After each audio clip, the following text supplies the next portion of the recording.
Hey Spurs fans, welcome back to another update on our San Antonio Spurs. Before we jump into today's breaking news,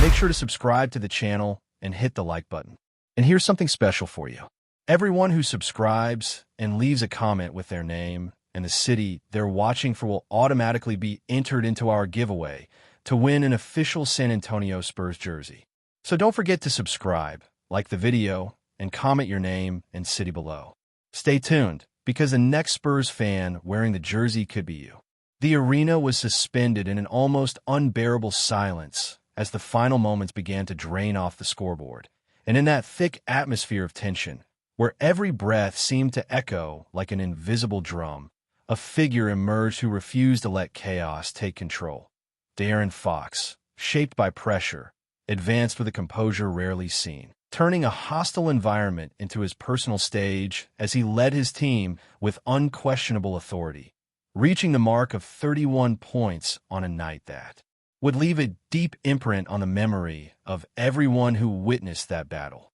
In that precise instant, it was no longer just another regular season game, but a ruthless test of identity, resilience, and conviction for a squad that had lost its main star, Victor Wembanyama, sidelined by a delicate strain in his left leg, forcing everyone else to shoulder a responsibility that had once been shared with the French phenomenon. Even shorthanded, the Texas group refused to collapse in the face of adversity, and the positive stretch it had already built, with 7 wins in 9 contests since the absence of the young prodigy, began to take on the form of almost legendary resistance, drawing attentive eyes from across the league. With just over 1 second remaining, Fox took destiny into his own hands and, in a demonstration of absolute self-control, drained both free throws, an action that,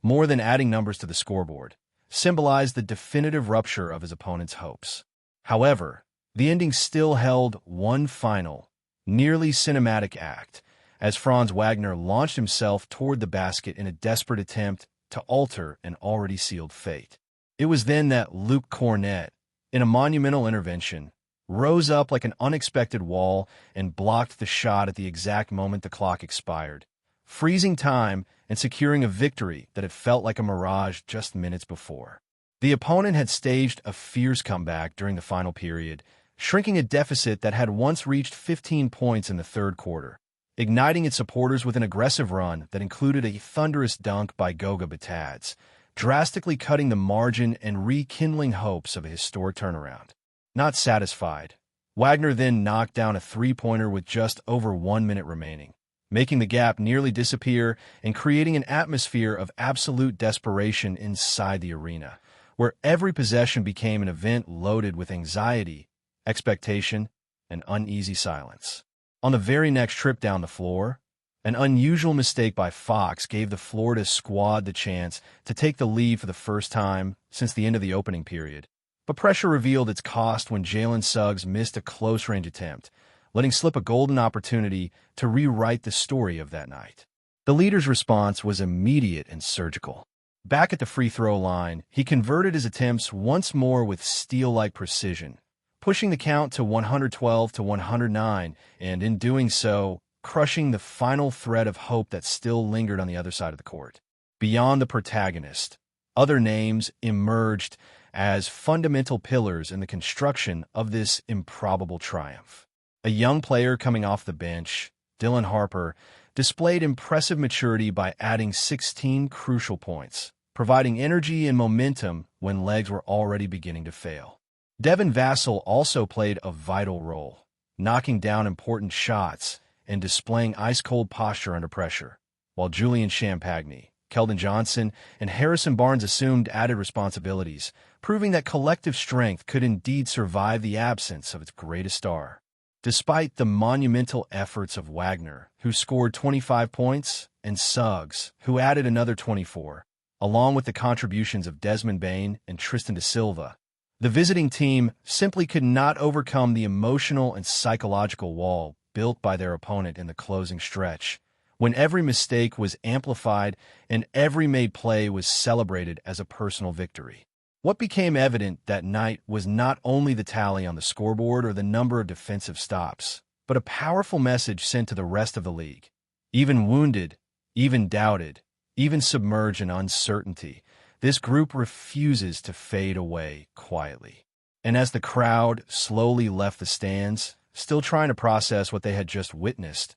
one question echoed through the air, more haunting than any statistic. How far can this team go when it decides to turn adversity into fuel? Before we go on, make sure to subscribe and hit that like button. Your support keeps our Spurs coverage strong and brings you the latest updates straight from San Antonio. And jump into the comments. Tell us what you think about today's news. The air inside the arena seemed to vibrate with a tension that had little to do with the ball and everything to do with words that had been whispered, repeated, distorted, and finally detonated in the public sphere when Cleveland Cavaliers head coach Kenny Atkinson was reported to have spoken dismissively about the San Antonio Spurs before their highly anticipated matchup. A seemingly careless set of comments that ignited a swirling storm of reactions, debates, and speculation throughout the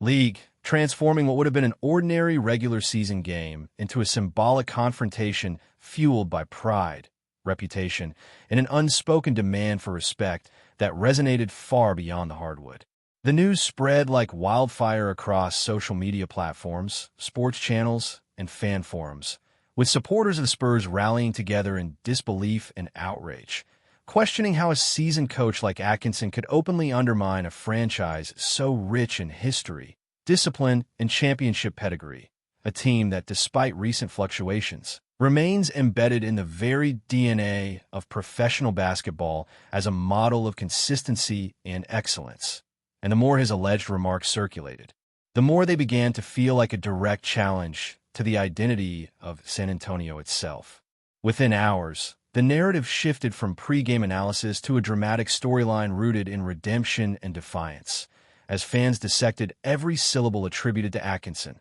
some defending his right to opinion, while others interpreted his tone as a calculated mind game, designed to poke at the psyche of a young and evolving Spurs roster, a psychological tactic that could either intimidate or inspire, depending on how the players chose to interpret it internally and translate it onto the court. In the Spurs locker room, however, the atmosphere took on an almost eerie calm, a focused silence punctuated only by the rhythmic bounce of basketballs and the low murmur of strategic discussions, as players processed the bulletin board material that had now been laid out before them, each quote serving as an invisible spark, igniting something that statistics could never measure, but that champions have always recognized as pure fuel for competitive fire. Veteran voices within the organization reportedly stepped forward, reminding the younger core of the franchise's storied legacy, from its dynasty years to its culture of quiet professionalism, emphasizing that respect has never been handed to San Antonio on a silver platter, but rather forged in sweat, sacrifice, and unrelenting execution. And now, in the face of public scrutiny, that lesson had returned with renewed intensity and relevance. Atkinson, for his part, became trapped in the very storm he had stirred, with reporters crowding around him for clarification and context, dissecting his words as if they were fragments of a coded message. And while he attempted to downplay the controversy by reframing his comments as misinterpreted analysis, the damage had already been done, the seed of tension firmly planted in the narrative of this encounter. Across the league, analysts began weighing in, debating whether such public statement from a head coach crossed an invisible line of sportsmanship or whether they simply reflected the raw, unfiltered competitiveness that defines professional sports at its core, turning the upcoming Spurs versus Cavaliers game into a referendum on respect, accountability, and the psychological power of commentary in the modern era of constant media surveillance. The San Antonio fan base, known for its loyalty and depth of knowledge, responded not with silence, but with heightened anticipation, packing forums with predictions, emotional messages, and historical reminders of times the team had been doubted before only to rise dramatically against the odds. And the phrase, "they forgot who we are," became a quiet mantra circulating through the digital veins of Spurs Nation. As game night drew closer, the city itself seemed subtly transformed, with bars, homes, and public spaces buzzing with discussions that went beyond tactics and lineups, evolving into deeper conversations about respect in sports, the psychology of motivation, and what it truly means to represent a team that carries the weight of past legends alongside the promise of future greatness. On the court, players warmed up under the glare of national attention, each movement under the microscope, each glance between opponents loaded with meaning, as if the entire arena had become a stage for an unfolding drama written not in scripts but in heartbeats. And when the first whistle echoed through the building, it felt less like the start of a game and more like the opening act of a long-anticipated reckoning. From the opening tip, the Spurs played with a visibly heightened intensity, their passes sharper, their defense more suffocating, their eyes burning with a collective determination that transcended ordinary competition, and every basket felt like a statement. Every stop a reply to a narrative that had questioned their place, their potential, their identity within the league's future landscape. Each possession became symbolic, a living response to Atkinson's words, whether fair or unfair. And as the minutes ticked away, it became strikingly evident that the Spurs were no longer just playing for a win in the standings. They were playing for validation, for reputation, and for the silent generations of fans who had carried their loyalty through eras of triumph and transition alike. The Cavaliers, though undoubtedly talented and driven in their own right, appeared caught in the emotional undercurrent that swept through the game, attempting to respond with composure, but increasingly aware that this contest had taken on a dimension that extended beyond X's and O's, a dimension where emotion, pride, and perception ruled alongside skill and strategy. When key Spurs players began finding their rhythm, connecting plays with mesmerizing fluidity, the crowd erupted not only in celebration, but in something resembling collective vindication, as if each point answered a lingering doubt, and with every rising chant, the idea that San Antonio had been underestimated grew louder, more undeniable, more permanent in the shared consciousness of everyone watching. By halftime, the conversation among commentators had shifted dramatically, moving away from Atkinson's earlier words and gravitating instead toward the Spurs' discipline, resilience, and cohesion, transforming the initial insult into an ironic catalyst that had seemingly awakened a dormant force within the team, one that mingled the lessons of the past with the hunger of the present. Perhaps the most compelling aspect of the night was not the score itself, but the visible unity within the Spurs lineup, a unity that reflected something larger than individual talent, something born from the very culture that critics had doubted, reminding the world that the foundation of this franchise was never built on noise, but on purpose, vision, and an unwavering commitment to excellence. Even off the court, the impact of the controversy reverberated as former players, legends of the game, and respected analysts took to their platforms to defend the Spurs' legacy, expressing that words spoken lightly can echo heavily through a community, especially when that community is built on history, honor, and decades of hard-fought respect within the professional basketball realm. As the fourth quarter unfolded, tension thickened the air. The Spurs continued to execute with astonishing discipline, shutting down runs, answering challenges, and silencing doubt with every calculated play, and it became increasingly clear that whatever had been said before the game had transformed into something powerful, an invisible teammate driving them forward when legs grew heavy and nerves tightened. When the final buzzer sounded, its echo symbolic and resounding, the moment felt suspended in time, as if the universe itself was acknowledging the deeper story that had played out beyond the numbers on the scoreboard, a story about resilience in the face of doubt,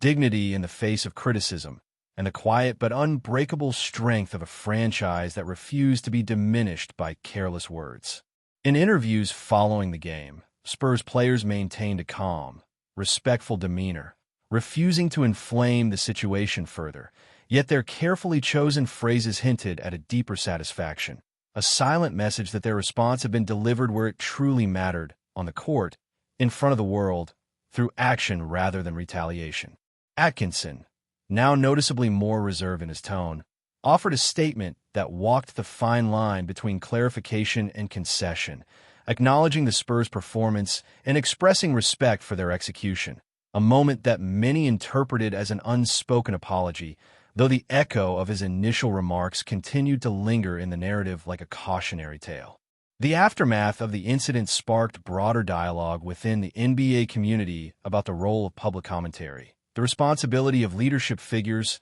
and the fine line between motivational tactics and disrespect, prompting a deeper reflection on how words can shape perception, fuel rivalries, and even alter the psychological landscape of an entire season. For the Spurs, this moment became more than a single game. It evolved into a symbolic turning point, a chapter in a larger story that could define their path forward, instilling a renewed hunger and sense of purpose within every player who wore the jersey, reminding them that identity is not granted by headlines, but forged through response. Fans, still buzzing long after the lights dimmed, shared clips, analyses, and emotional reactions, reliving the moment when doubt collided with determination, turning what began as a slight into a rallying cry, a shared memory that would live on in the collective spirit of San Antonio for seasons to come. In the broader scope of the NBA's ever-shifting narrative, this incident will be remembered not merely for what was said, but for what was proven, a reminder that underestimating a franchise with such deep roots is a dangerous miscalculation, and that sometimes the most powerful response is delivered not through microphones, but through unity, execution, and an unshakable will to rise. As the season moves forward, every team that faces San Antonio will do so with a heightened awareness, recognizing that beneath the quiet exterior lies a storm of discipline and resilience, shaped by moments like this, when doubt became fuel and criticism became a spark for greatness, setting the stage for a campaign built as much on heart as on talent. That's it for today's update. If you enjoyed the video and want to stay on top of every exclusive San Antonio Spurs news drop, make sure to subscribe and hit that like button. And don't forget, your opinion matters to Spurs Nation. Share your thoughts in the comments below. See you in the next video.